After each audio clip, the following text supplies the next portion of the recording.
This is Wavelength. Wavelength is one of the most polarizing movies of all time. To its proponents, it is one of the greatest experimental films ever made.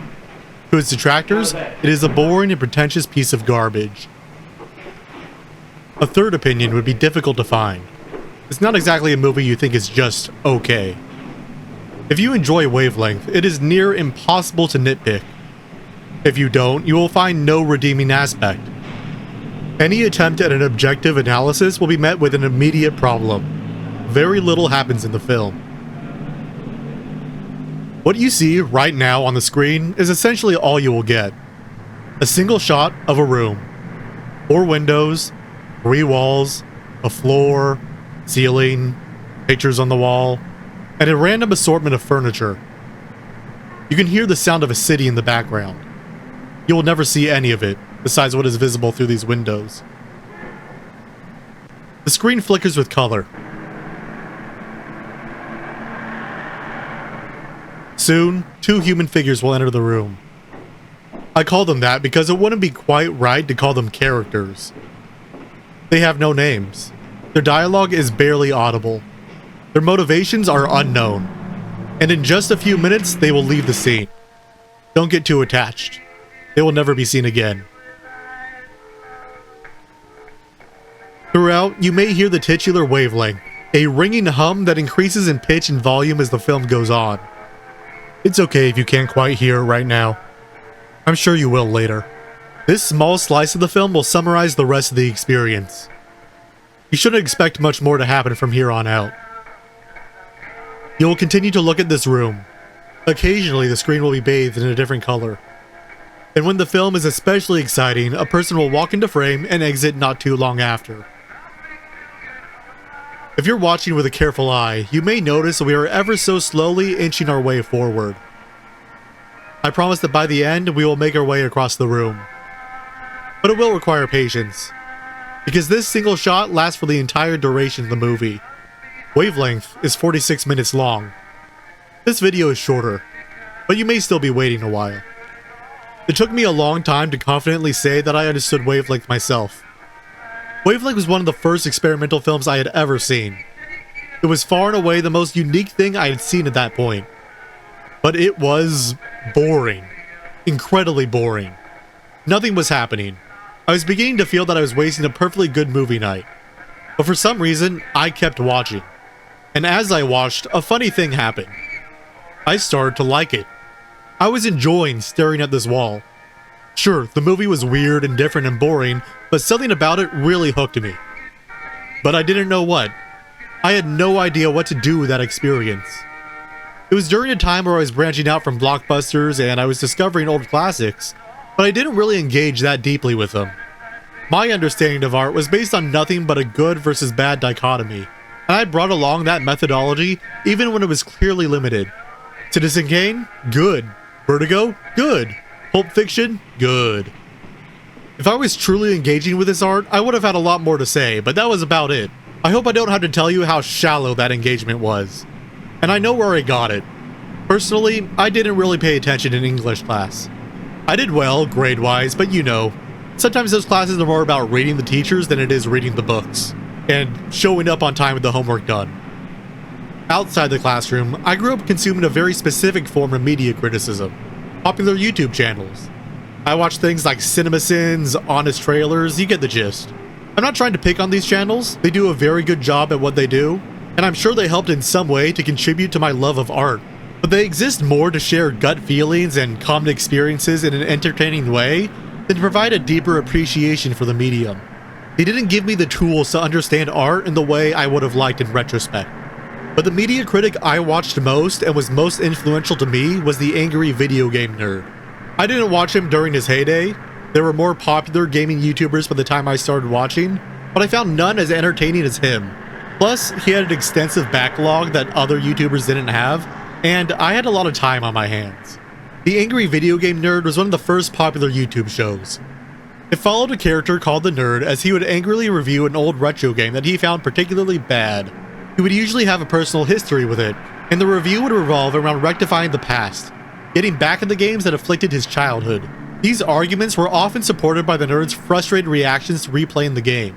They were often exaggerated for comedic effect, but these reactions strongly resonated with a lot of viewers, allowing for a kind of emotional connection that written argumentative reviews often lacked.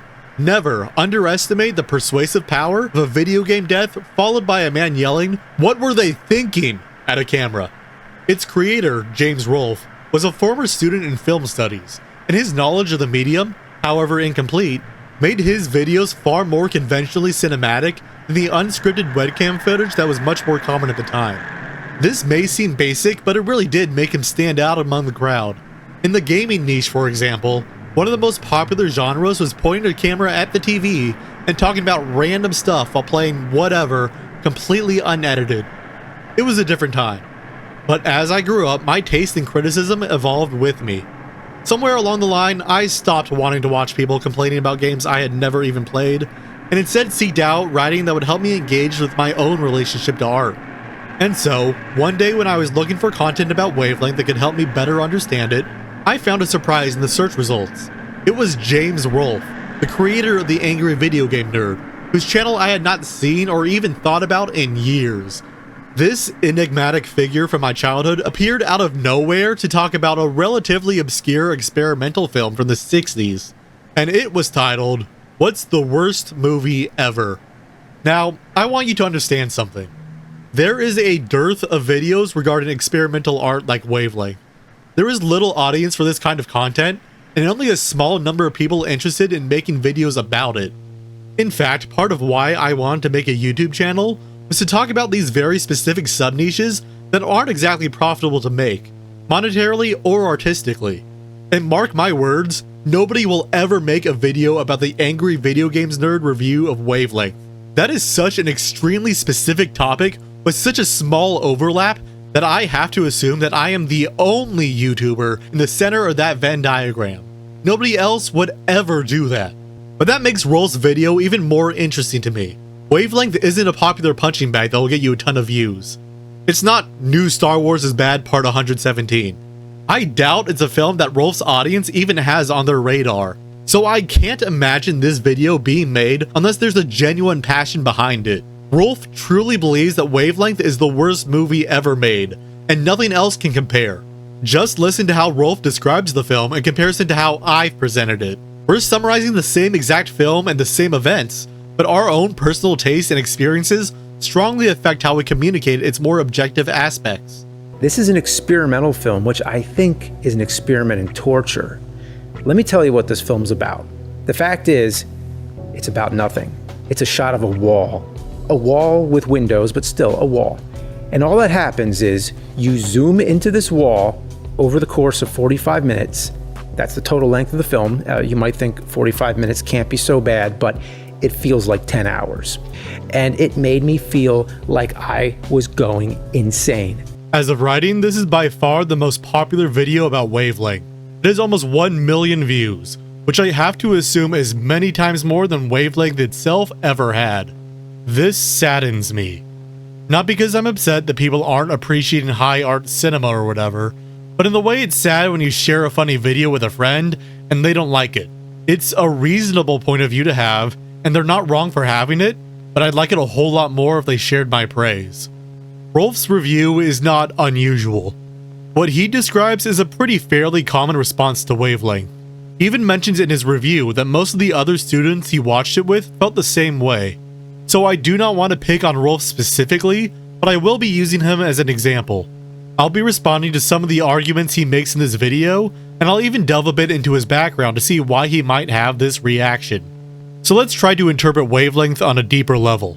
After years of reflection and research, I have a lot of thoughts about the film that I wish I could share with my past self who was confused and looking for answers. It will not be complete. Like all art, Wavelength can be read in a number of different ways, and I'm sure you have your own opinion on it based on the footage I've shown so far. That's fine as well. Hopefully these opposing arguments between Rolf and myself can provide potential ways of thinking that can help you better understand your own perspective as well. So let's first appeal to the movie's author and its position in film history. Wavelength was directed by Michael Snow, a professional musician who explored a number of different artistic mediums in his free time, including painting, sculpture, and relevant to us, filmmaking. During this period of artistic experimentation, he would move to New York City, where he integrated himself in the burgeoning structural film movement. Structural films are fairly obscure, even in cinephile circles. They were only produced in a certain historical moment, from the late 60s into the 70s. Structural films were popular with very specific audiences. They were more like movies you would see in a modern art museum than movies you would see in a theater. Not exactly for everyone. The genre's conventions are a bit difficult to describe. In Peter Goodall's book, Structural Film Anthology, published in 1978 just as the movement was ending, he explains, structural/materialist film attempts to be non-illusionist. The process of the film's making deals with devices that result in demystification, or attempted demystification, of the film process.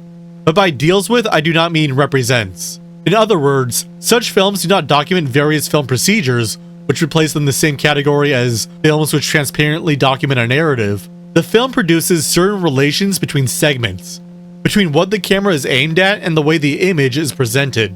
The dialectic of the film is established in that space of tension between a materialist flatness, grain, light, movement, and the supposed reality that is represented. In other words, they're movies that use experimental film techniques in order to make the audience aware of how the film changes the way they see what the film depicts. They were often influenced by academic fields that were mostly unrelated to art. Structural filmmakers based their work in subjects like psychology, mathematics, linguistics, and other sciences. In this sense, these films were truly experiments. As an example, Zorn's Lemma is a structural film that tries to associate images to different letters in an attempt to create language through images. It was not successful. Another was The Flicker, a movie that alternates black and white frames back and forth to test the limits of human perception and to see how a viewer might be physically affected by the movies they watch. That one was very successful. Turns out, you can physically change a viewer's body by giving them seizures. Very insightful. Now, given how I presented Wavelength and the history that surrounds it, you might think of these filmmakers as pretentious artists frustrated by popular culture, who don't understand their art. But Snow is understanding towards people who think it's just too much. He's not ignorant to people's frustrations, and he knows a lot of people won't like the movie. I don't even think Snow would disagree with Rolf's interpretation, or even dislike it. In fact, when interviewed with the question, what would you say to the spectator who, after a few minutes, wants to walk out, Snow responded, I might be interested in his or her reasons. It might be interesting to discuss them. It might lead to friendship or sexual intercourse or both. I would hope that he or she would not disturb the others, some of whom presumably might wish to stay. So maybe he and Rolf would get along. Maybe a bit too well. Who can say? But Wavelength isn't a joke played on that kind of audience. Snow has a point he's trying to make, or at least a hypothesis that he wants to experiment with. Whether or not that thesis is entirely clear is up for debate. When Michael Snow first presented Wavelength to his peers, he offered the following explanation. I wanted to make a summation of my nervous system, religious inklings, and aesthetic ideas. I was planning for, a time monument in which the beauty and sadness of equivalence would be celebrated. Thinking of trying to make a definitive statement of pure film space and time. A balancing of illusion and fact, all about seeing. The film is a crescendo and a dispersed spectrum, which attempts to utilize the gifts of both prophecy and memory, which only film and music have to offer. Later, when asked why the film was a whole 46 minutes long, Snow would reply, nice fuck. He said some other stuff too, but the context doesn't help. I wanted to make a serious video for once, but sometimes you just go down a research rabbit hole. Snow's explanation is completely incomprehensible. I do not offer this explanation because I think it will help you understand the film. If anything, it makes me doubt his own understanding of the movie. But his position as an author functions to provide our own avenues of understanding. If he relates his work to the concepts of space, time, and memory, then it may be useful to think about Wavelength along those lines. Most importantly, how does it feel to watch?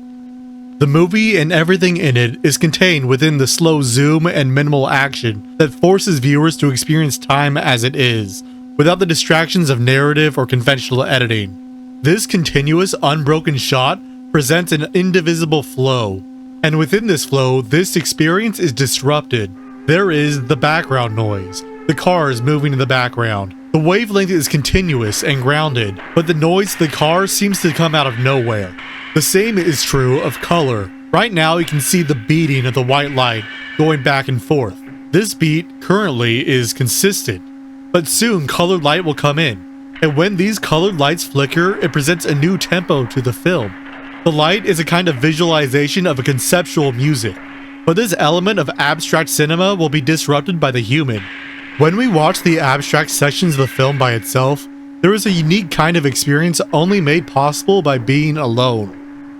We relate to nothing but the object in front of us, and that stillness changes how we experience time. Because of this, it feels like a betrayal when a person suddenly appears in frame and disrupts the scene once again. But then he falls over, dead. We have a short glimpse at another person's movement, which grounds us in our usual experience of time, but he is then reduced to an object. This scene serves two functions, both to show the liveliness we often feel around other people and the emptiness that remains when it disappears.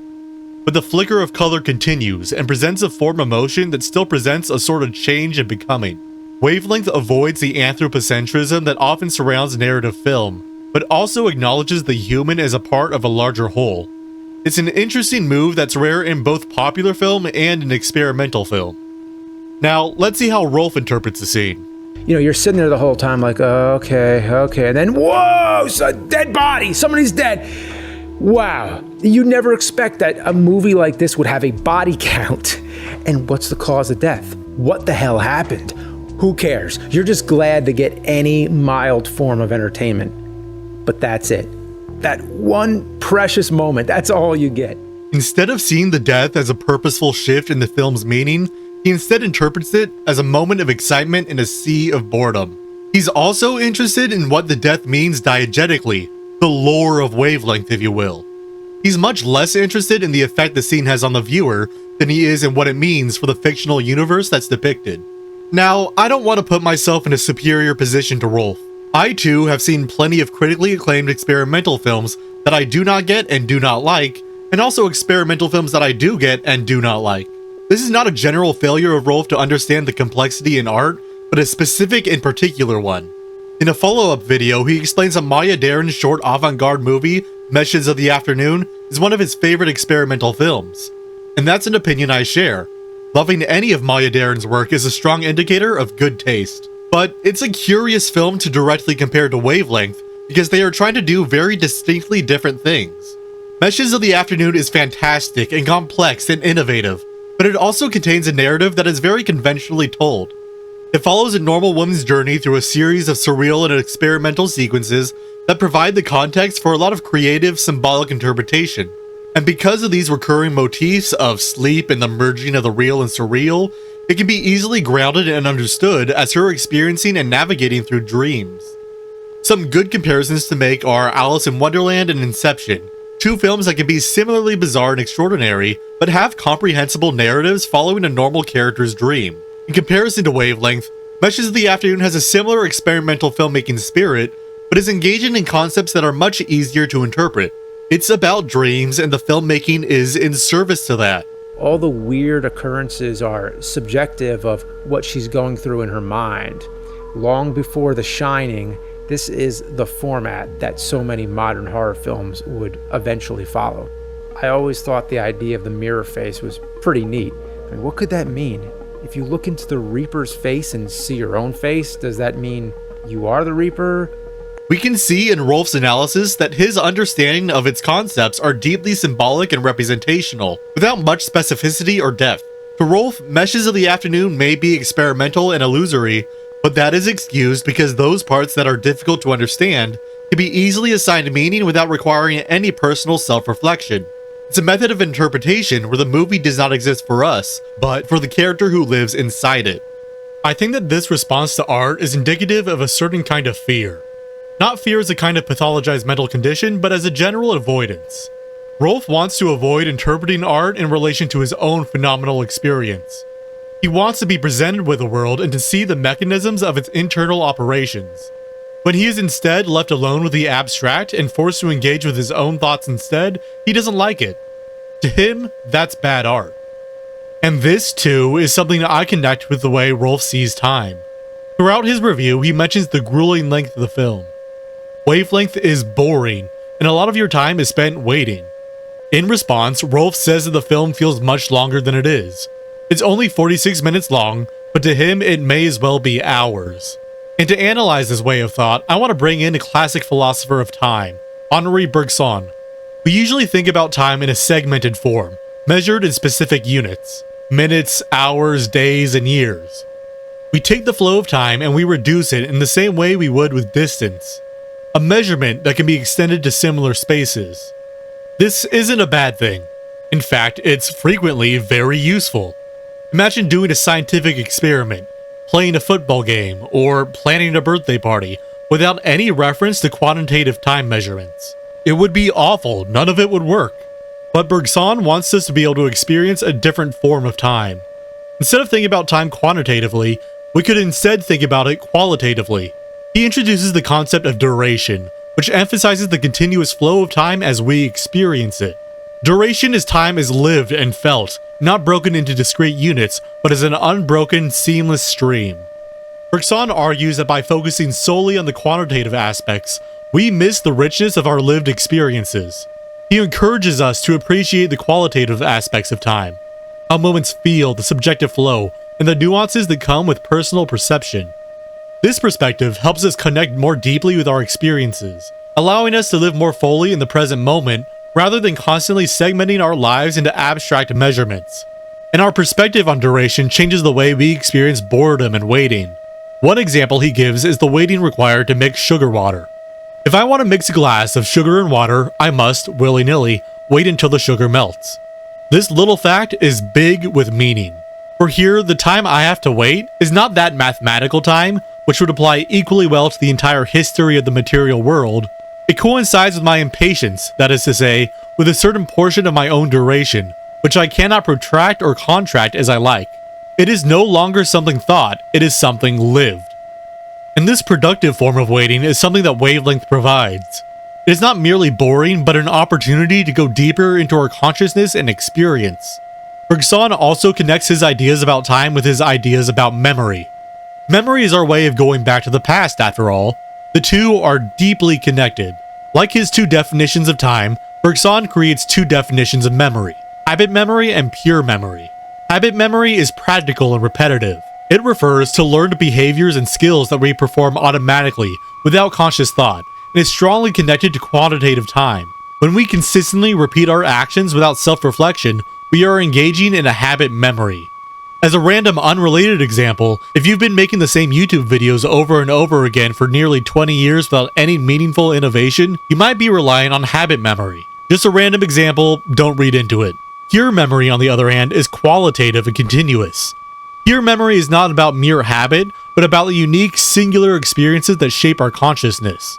These memories exist in a continuous flow, interwoven with our perception of time, reflecting the richness and complexity of our lived experiences.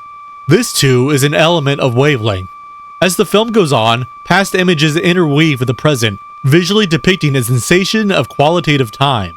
Something I found interesting in the Angry Video Game Nerd videos was his ability to look back at the past as the memories associated with old retro games and be able to build new avenues of pure memory. They consist of constant reinterpretations of the past, seeing new ways of understanding old objects. And what I now find interesting is how this specific dynamic seems to have faded away into habits enforced by the video format. I've been working with a lot of big ideas so far, but it's important to ground these ideas in the material world. James Rolfe's work and his engagement with art did not arise from a vacuum. He's a person who lives in the real world and has to deal with real problems. It's tempting to view him and his work from an individualist perspective, but that form of analysis is absolutely insufficient. The world that Rolfe is situated in will give a lot more answers. For example, let's compare his conditions to those of Michael Snow. Wavelength was made in New York City in the 1960s within the larger art movement. Snow lived in a particular time and place where the cost of living was cheap, where he was able to rent out both an apartment to live in and film in while working part-time as a musician. His artistic work was made without the concern of making money off of it. He didn't need to cater for any specific audience, he was not required to follow any artistic guidelines, and he had no real material concerns to stress him. Some of these freedoms existed in the early YouTube age when Rolf first got started, but today this just isn't true. If you need money, video production cannot be a hobby that allows for artistic expression, but is a full-time job. You can't just be a musician sometimes and have the time and money to make a weird experimental film. The cost of living is so high that we must rely on habit memory to continue the production pipeline. There is no time for introspection.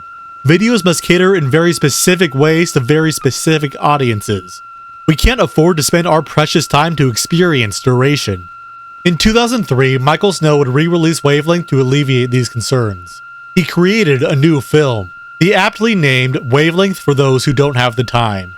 This is a clear reference to viewers like Rolf, who want to avoid experiencing the full 46-minute experience it's based off of.